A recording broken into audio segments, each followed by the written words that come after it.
ఇక్కడ మనకి relational operators అన్నీ కనిపిస్తున్నాయి. ఇక్కడ ఫస్ట్ ఉండేది వచ్చేసి లెస్ దెన్. ఇవన్నీ మనం ఆల్రెడీ స్కూల్లోనే నేర్చేసుకుంటాం. సో చాలా ఈజీ అయితే మనకి ఇవి. ఇక్కడ పైన ఉండేది ఈజ్ లెస్ దెన్ ఆపరేటర్ అంటాం. దీన్ని ఈజ్ లెస్ దెన్ అనే ఒక ఆపరేషన్ని పర్ఫామ్ చేయడానికి యూజ్ చేస్తాం. ఆ తర్వాత కింద ఉండే దీన్ని ఈజ్ గ్రేటర్ దెన్, అంటే గ్రేటర్ దెన్ అనే ఒక ఆపరేషన్ చేయడానికి ఈ ఆపరేటర్ను మనం యూజ్ చేస్తాం. ఇక్కడ ఈక్వల్ టు అని 2 సార్లు ఉంది. ఇక్కడ మీరు కన్ఫ్యూజ్ అవుతారు. అంతకుముందు మనం సింగిల్ ఈక్వల్ టుని యూజ్ చేసాం, అది అసైన్మెంట్ ఆపరేటర్. ఇక్కడ ఈజ్ ఈక్వల్ టు అనే ఆపరేషన్ని మనం పర్ఫామ్ చేయడానికి 2 సార్లు ఈక్వల్ టు అని రాయాలి. తర్వాత ఈజ్ నాట్ ఈక్వల్ టు అనే ఆపరేషన్ని పర్ఫామ్ చేయడానికి ఈ సింబల్ని అయితే, ఈ ఆపరేటర్ని అయితే మనం యూజ్ చేస్తాం.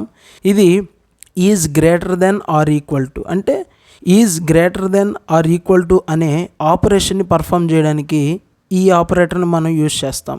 ఆ తర్వాత is less than or equal to అనే ఆపరేషన్ని పర్ఫామ్ చేయడానికి ఈ ఆపరేటర్ని మనం యూజ్ చేస్తాం. వీటిని ఇంకొన్ని ఎగ్జాంపుల్స్ ద్వారా అర్థం చేసుకుందాం.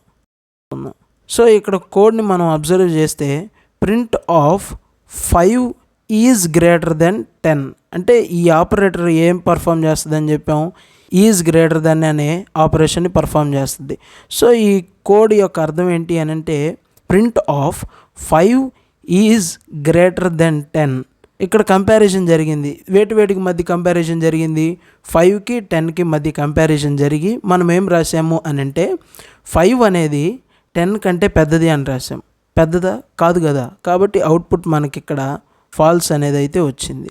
ఇక్కడ సెకండ్ కోడ్ని మనం అబ్జర్వ్ చేస్తే print of 5 is less then ఈ ఆపరేటరు ఈజ్ లెస్ దెన్ అనే ఆపరేషన్ని పర్ఫామ్ చేస్తుంది. 5 ఈజ్ లెస్ దెన్ 10 అంటే 5 అనేది 10 కన్నా చిన్నది కదా, కాబట్టి అవుట్పుట్ మనకి ట్రూ అయితే వచ్చింది. సో ఇంకొన్ని ఎగ్జాంపుల్స్ని అయితే మనం చూద్దాం. ఇక్కడ print of 7 is greater than or equal to 5. ఇక్కడ మనకి 7 అనేది 5 కన్నా పెద్దదైనా అయి ఉండొచ్చు, లేదా సమానమైన అయి ఉండొచ్చు. ఇక్కడ 7 అనేది 5 కంటే పెద్దది, కాబట్టి మనకి అవుట్పుట్లో ట్రూ అయితే వచ్చింది. ఈ సెకండ్ కోడ్ని ఒకసారి చూడండి.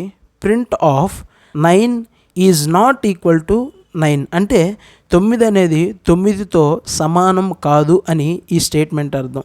తప్పు కదా, అది ఫాల్స్ కదా. కాబట్టి అవుట్పుట్లో మనకి ఫాల్స్ అయితే వచ్చింది.